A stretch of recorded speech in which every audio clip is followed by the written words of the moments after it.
What is going on, guys? Hey, I wanted to come to you this afternoon and bring to you a couple of different stories that I feel are really important to kind of bring up right now. And I think it's all related, and I think you'll agree when you see it kind of laid out. But it's kind of this overall sense of, men are not having sex. Young people are not having sex compared to what they used to be. But men are really kind of leading the charge on this. And, it's something I really kind of wanted to go over. And let me get that article here. Okay. Let me bring this up and kind of show you what I mean. Okay, right now, let me kind of bring this up here better for you.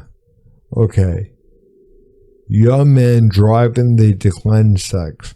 Share of men and women between 18 and 30 reporting no sex in the past year.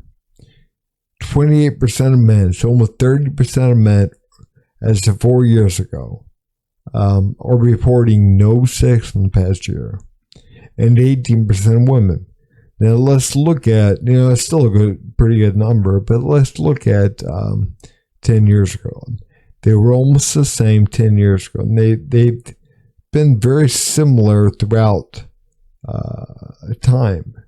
But again, let's look at this. 10 years ago, women were like 8% reported no sex. Men right around 10%. All right, so they were right next to each other. Now, 28% of men, young men, 18 to 30, no sex in the past year. 18% of women.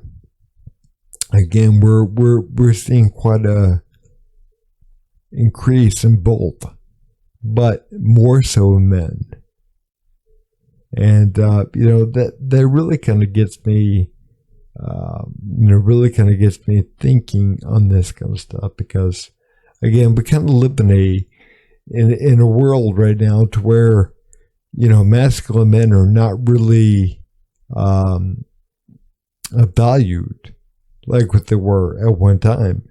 And, I'm not saying that men didn't have to learn how to kind of tone down themselves to a particular degree in certain things, but again, we're kind of advocating more feminized versions of men. And I think men are taught to, in a way, to kind of, look at themselves as wrong, as bad, as a negative force on society as a whole. And, and I think if we're going to be honest, I think pretty much everyone understands that. Men are kind of the ones that are demonized right now. Toxic masculinity. We never talk about toxic femininity. Believe me, the toxic feminine is out there. It's out there in hordes. And no, it doesn't. The toxic femme doesn't, kill people. Men do. Men kill people, women kill society. I heard somebody say that. I think it was Dennis Prager who said, men kill people, women kill society as a whole. And I think it's true. We kind of looked overall, over the past so many years, women, this whole idea of the patriarchy is bullshit, because the masculine kind of energy, especially the positive masculine energy, is not weak. It's strong, and it's structured, and it's order. It's the very foundation that society is built upon. And without that structure, and without that order we're finding that we are losing in so many ways. I mean, we're just, we're losing. We're losing. We're we've got kind of a chaotic world right now, and so I'm not going to go too far down that road, but I believe that men right now, have a pretty bad view of themselves. And anyways, that brings me to this next article I want to put up here. And I'll bring this up for you. It's called, this article was I found this in the Science Daily, and the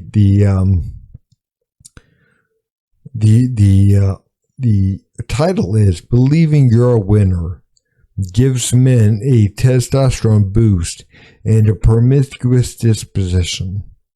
And this was done 4 years ago by the University of Cambridge. And but there's one section I really wanted to read to you. I got this highlighted here. Okay. The men who believed they had won, and this is competition between other men, received an average testosterone increase of nearly 5%, while those convinced they had lost dropped by an average of 7.25%. Overall, men who thought they were winners had testosterone levels of almost 50% higher than their deflated opponents. And again, we got to understand these are huge numbers. I mean, that's pretty big. So if you believe you're a winner, what they're saying is, if you believe you're a winner, your testosterone levels are about 15% higher than if you believe you're a loser. So I'm kind of wondering what the effect is upon men right now in society as a whole. How are we, if we believe we're the masculine is wrong and toxic, and I think a lot of men believe that it is. A lot of men feel that it's wrong to be a man. What is seen as traditionally masculine is seen as wrong. And if so, they believe it's wrong, they believe they've lost, and they believe they don't have a chance on certain things, and they can't be who they are, and they're going to have a drop in levels. And I believe also that if we advocate for, kind of a weaker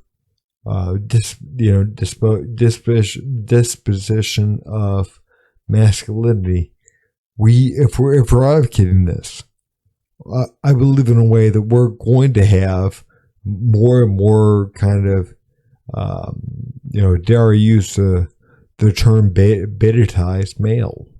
And we're going to have that. We're not going to have the alpha males, these, kind of in these high levels of testosterone. So that kind of makes me think to myself, if you're 35, 40 years old and you're living in your mom's basement and you see yourself as this, toxic loser and everything else, I believe you're going to have lower testosterone rates just because of the mindset.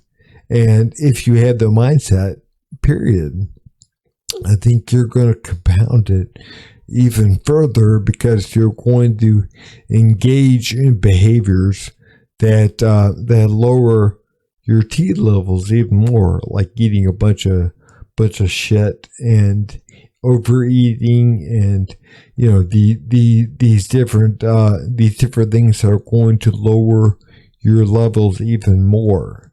So I think it's something we need to really look at. I think it's something we need to consider.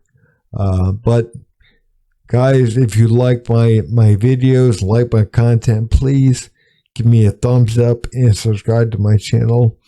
Share with a friend. Do whatever. But if you like my stuff, put it out there. But anyways, Appreciate it, guys. Thanks for watching.